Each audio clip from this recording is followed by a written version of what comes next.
ISKCON মন্দিরের সামনে একটা ছোট্ট পার্ক আছে। এখানে পার্কের সামনে একটা ছোট্ট করে পালকি আছে। সেই পালকির মধ্যে দেখুন বউকে নিয়ে যাওয়া যাচ্ছে।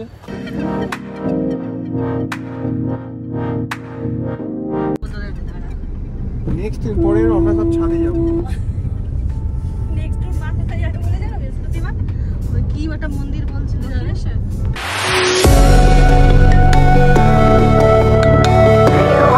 আমরা আজকে চলে এলাম ইসকন মন্দির। দেখতে পাচ্ছ তোমরা সবাই পেছনে। এখানে সবাই জুতো রাখতে হবে। জুতো রেখে আমরা এখন উপরে ইসকন মন্দিরে যাব। দেখো আমরা ইসকন মন্দিরের ভেতরে এসেছি। পেছনে এখানে বুকসের অনেক কিছু স্টল আছে, ঠিক আছে। এখানে সিঁড়ি, এদিক থেকে আমরা উঠবো এখন।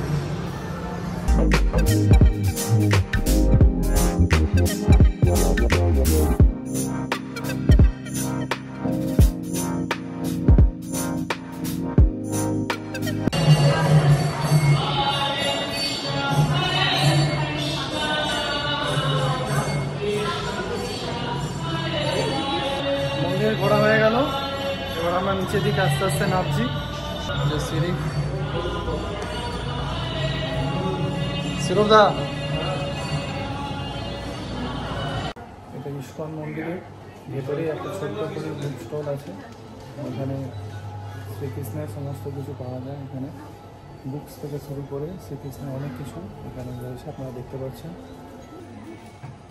এখানে আমার দিদি এবং দাদা, আমার বউ সব কেনাকাটাতে মগ্ন রয়েছে। এইদিকে দেখুন সব কৃষ্ণের বুকস ভর্তি এখানে।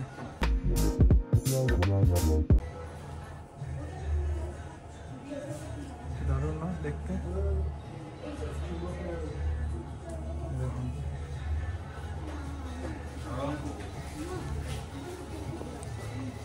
এখানে খুব সুন্দর সুন্দর বুকস রয়েছে।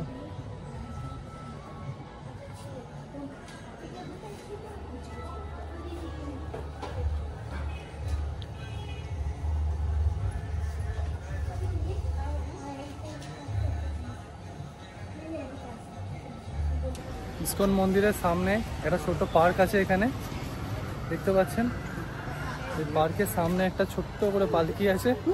সেই পালকির মধ্যে দেখুন বউকে নিয়ে যাওয়া যাচ্ছে। ইসকন মন্দিরের সামনে যে পার্কটা তোমাদেরকে বলছিলাম, পার্কের মধ্যে দেখুন কি সুন্দর হাঁস ঘুরছে। এখানে সব ফটো তোলা করছে সবাই। এই দেখুন, এটা জ্যান্ত হাঁস নয়, এখানে জ্যান্ত হাঁস রয়েছে। কি সুন্দর না পার্কটা, দেখতে পাচ্ছেন? এখন পিছনে একটা ছোট্ট একটা পুকুর রয়েছে।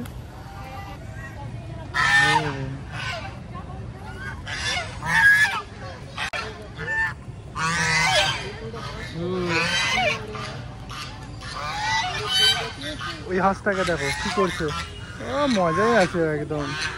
কি সুন্দর আসছে দেখো তোমরা।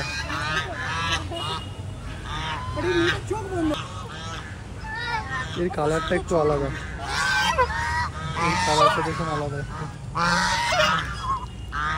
এছাড়া নিচে নামতে পারিনি বলে ওপরেই জলগুলো খাচ্ছে মাটির মধ্যে। অনেকদিন পরে ইচ্ছা হলো আজকে কলকাতার ইসকন মন্দির ঘোরার জন্য, তাই আমরা কলকাতার ইসকন মন্দির ঘোরার জন্য সবাই মিলে চলে এলাম। কিন্তু বাকিরাই যে সামনে যাচ্ছে।